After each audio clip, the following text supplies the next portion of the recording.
Hey, everybody, how are you doing today? I'm excited to talk to you about essential oil dangers. So, maybe you have heard people saying, I use essential oils for everything. I use them for this and this and this and this and this and this and this.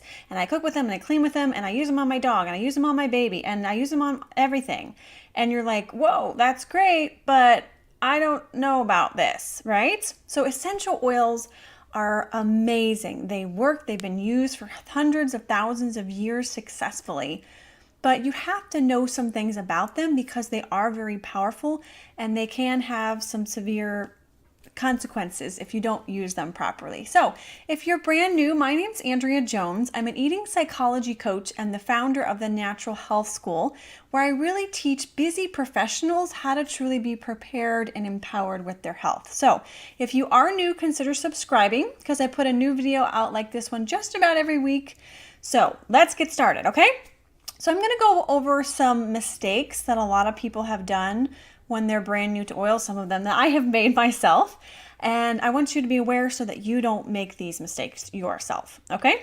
So the first one is not using the right amount of oil. And first off, you get this oil and there's not really any kind of instructions. There's no like take this twice a day or anything like that. It's like little bottle of oil and you're supposed to figure it out, right? So a lot of times people will just start dumping oils and rubbing them and you're like, whoa, whoa, whoa, whoa.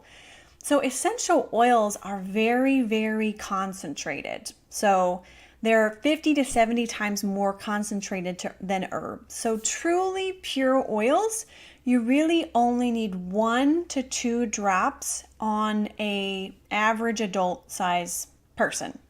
You don't need 20 drops. You don't even really need 5 drops.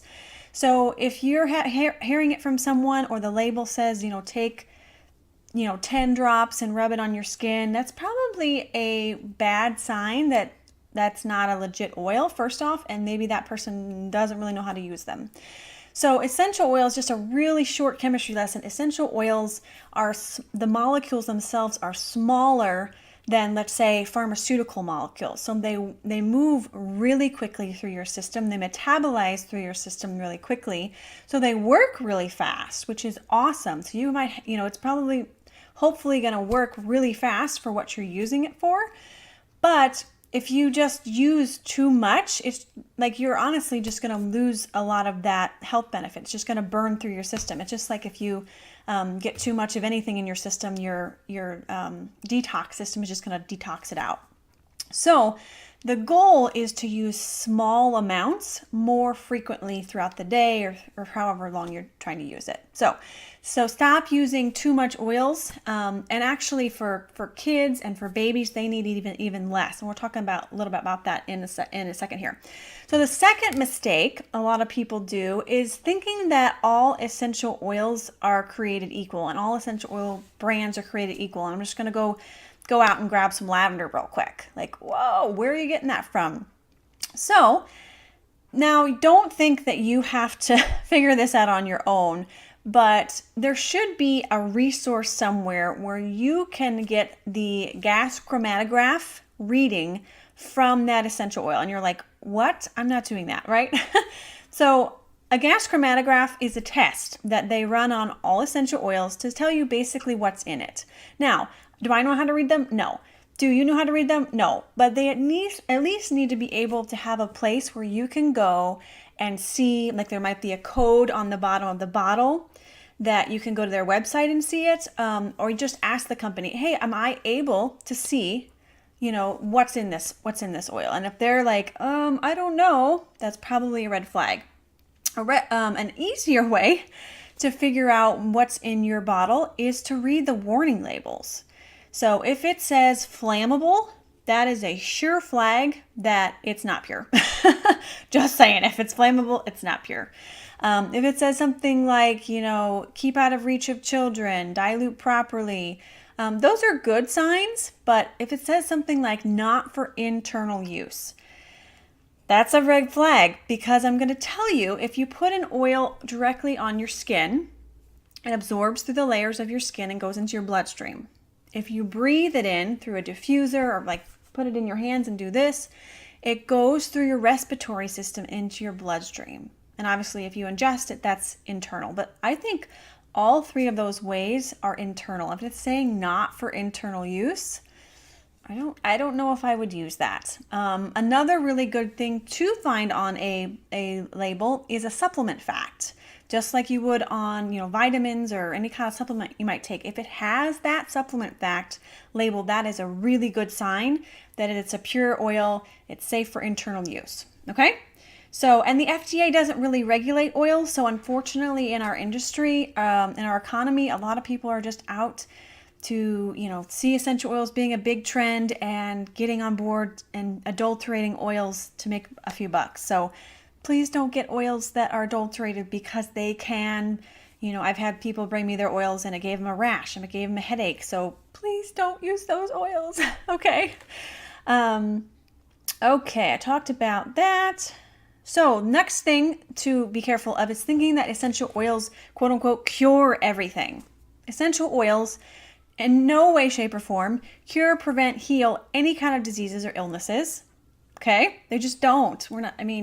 Yes, they're going to support your body, and your body is going to be stronger to be able to battle whatever's going on. Now, I have used essential oils since 2015 for tons and tons of needs in supporting my body, and I haven't fortunately had to go to the doctor for much. But if you break a bone, don't just sit there and put oils on it.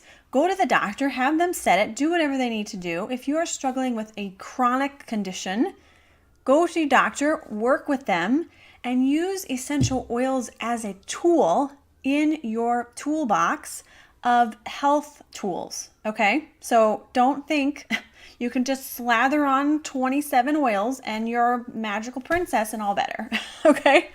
So they are amazing and you should put them in your toolbox, so. Okay. What am I at? Number 4, maybe? Not learning about the sensitivities of oil and of your skin, honestly.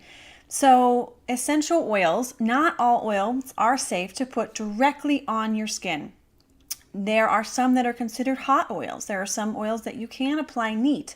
And oils really almost are their own little language. So just learning some basic things about carrier oils and diluting and learning to put them on your skin. You also can test, if you're not sure, just put a little tiny bit on your wrist or somewhere that's not sensitive and wait 5 minutes and see if everything is okay.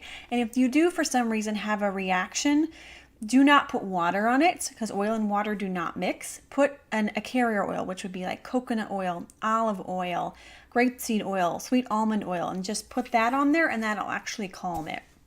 Okay, so just learning about the sensitivities of oils because not all oils are safe to put directly on your skin. Okay, and kind of as the last thing as a part of that, learning that citrus oils in particular are what are called photosensitive, in that if you put let's say orange oil directly on your skin and then you go into the direct sunlight. Now, if you're just kind of walking, doing some errands and you're in between your car and you're outside in the sun, you should be fine. But if you go tanning outside, those citrus oils can act like a mirror and actually burn your skin. So that's it, guys. I hope that this was helpful in learning about essential oil dangers and how to really be careful and learning about safety. Like I said, I have used essential oils since 2015 and they have absolutely transformed my life. So if you are interested in learning more about how to get started using essential oils, I have a Facebook community that's totally free. It's called the Natural Health School, Essential Oils and Natural Living. You can absolutely join below, and in that community I have a free training. It's really intro to essential oils and just where do you start with natural living. And if you're not on Facebook or you're trying to get off Facebook or something, I have that same training in a link below. It's called Where Do I Start with Natural Living? So go ahead and click that below, smash the subscribe button, and I will see you next week in our next training. Bye-bye.